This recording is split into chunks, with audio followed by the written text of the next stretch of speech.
Assalomu alaykum. Hayit dasturxoni uchun ham chiroyli chiqadigan, ham vaqtingizni tejaydigan chakchak tayyorlamoqchi bo'lsangiz, bu videoyim aynan siz uchun bo'ladi. Ko'rinishi ham o'zgacha bo'lgan, ham mazali chiqadigan popkorn chakchakni bugun birgalikda tayyorlaymiz. Kanalimga obuna bo'lib, videoga bitta layk bosib kuzatishda davom etamiz.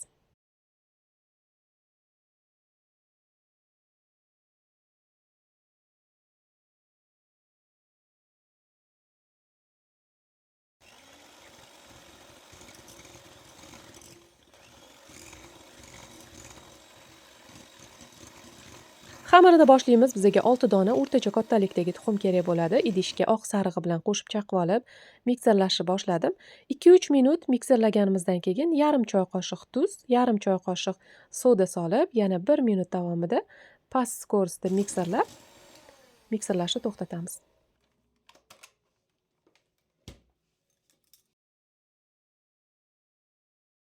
Elangan unni kam-kamdan solib xamir qorishni boshlaymiz. Unni birdaniga ko'p sovormaymiz. Xamirimiz qattiq bo'lib qolsa, yoyishimiz ham qiyinroq bo'ladi. Menda hammasi bo'lib 450 gramm un sarflandi. Tuxumlarni katta-kichikligiga qarab un miqdori ozgina o'zgarishi mumkin. 500 grammgacha un sarflanadi. Keraklicha un ishlatib, xuddi shunaqa qo'lga yopishmaydigan xamir qorib olamiz.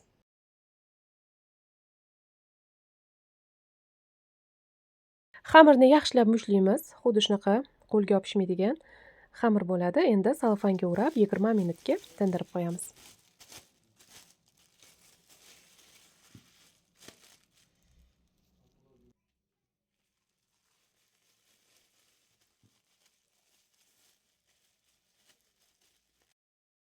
Yigirma minut tingan xamirimizni stolimizni unlab, kichikroq dumaloq shaklda yoyib olamiz.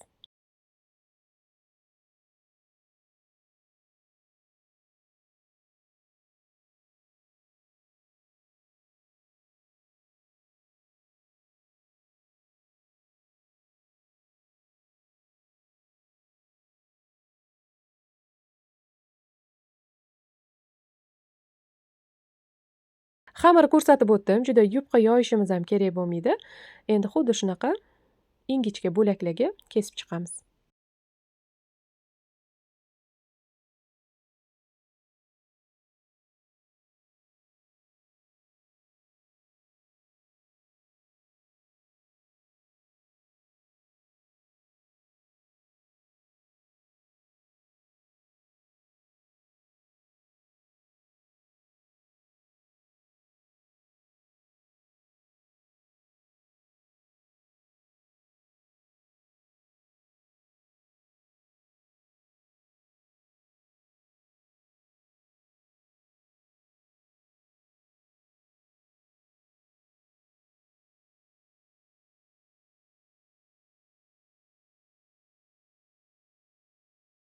Videoda tushunarli bo'lishi uchun ikkita bo'lagini ko'rsatdim.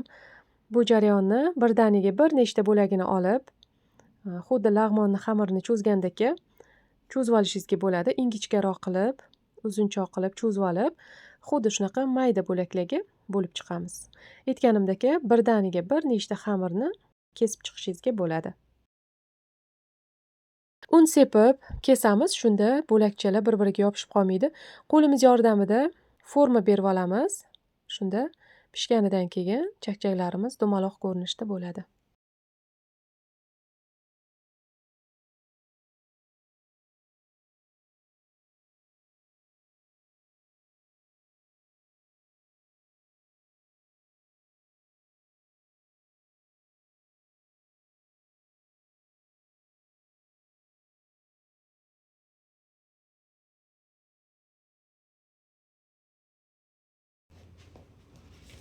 Hammasini xuddi shunaqa qilib kesib tayyorlab olamiz. Menda 2 patnis xamirlar tayyor bo'ldi.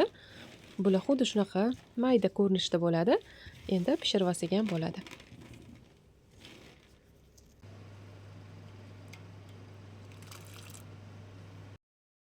Gazga qo'yadigan chuqurroq idishga taxminan 800 yoki 1 litr atrofida yog' qo'yib qizdiramiz. Qiziganidan keyin olov pasaytirib, chakchaklarimizni kamroqdan solib pishirishni boshlaymiz. Solganimizdan keyin kovlamaymiz. O'zi tepaga suzib chiqqanidan keyin sekin-sekin aralashtiramiz.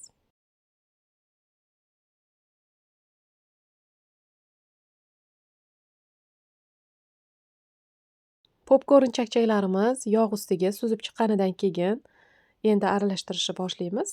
Aralashtirib, kovlab turamiz ora-orasida. Ranglari o'zgarishni boshlaydi. O'zingiz xohishingizga qarab rangini ochroq qilib yoki manikidek ozgina to'qroq rangga keltirib suzib olamiz. Olov baland qivormaymiz. Agar olov baland qivorsak, ustilari tez qizarib, ichlari pishmay qolishi mumkin. Ichlari juda ham yumshoq bo'lib qolishi mumkin. Shuning uchun singitib, pastroq olovda pishiramiz.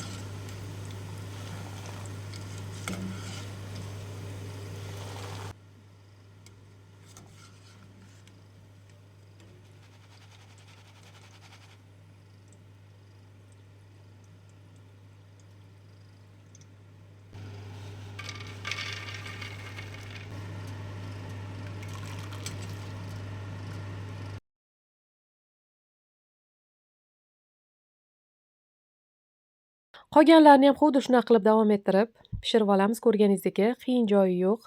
Tez tayyor bo'ladigan chakchak bo'ladi.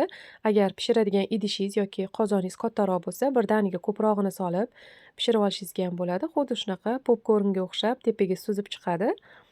Dumaloq ham pishirish ham tez, ham yoqimli, tezgina tayyor bo'ladigan chakchak bo'ladi. Hozir siroplarini ham video davomida ko'rsatib o'taman.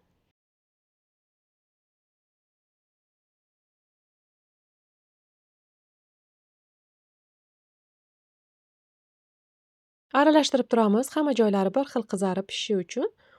Xuddi shunaqa rangga kelganidan keyin cho'g'li yordamida yog'lardan ajratib suzib olamiz.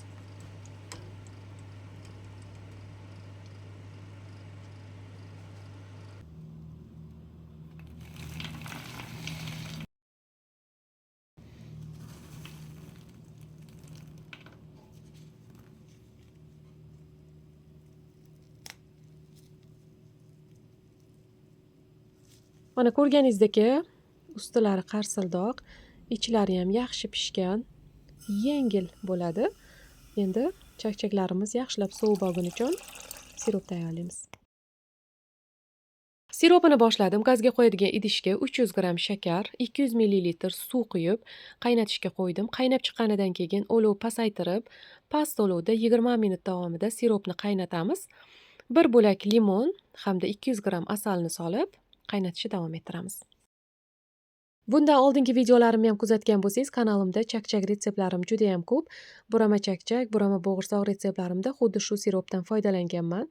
Faqat yoqda toza asal ishlatganim uchun siropni kamroq qaynatganman. 15 minut, 20 minut yetarli bo'ladi. Agar toza asal ishlatsangiz, bu galgisida sun'iy do'kondagi asaldan ishlatganim uchun 25-30 minut davomida siropni qaynatdim.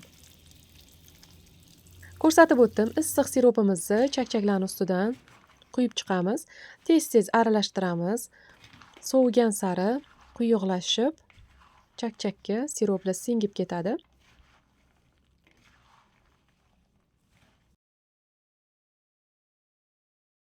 Xohishingizga qarab dumaloq yoki to'rtburchak qolip ichiga solib, chakchaklarni formaga keltirib olishimizga bo'ladi. Men to'rtburchak 30 ga 30 santimetrli qolipdan foydalandim.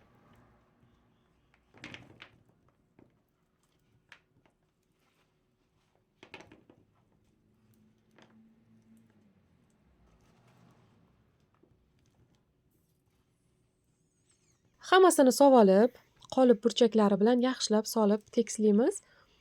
Qo'limizni ho'llab, ustini yengil bostirsak, yana ham tekislashadi.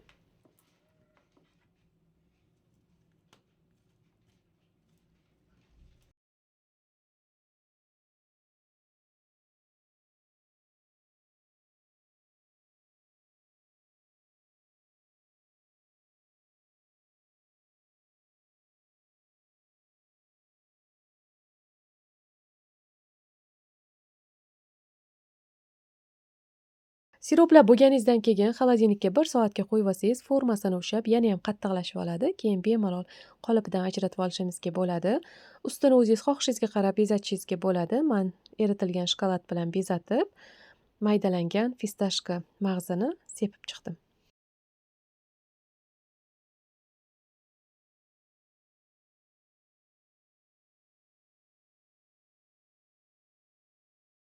Iftorlikdan keyin issiq choylar bilan yeyiladigan popkorn chakchak retseptim tayyor.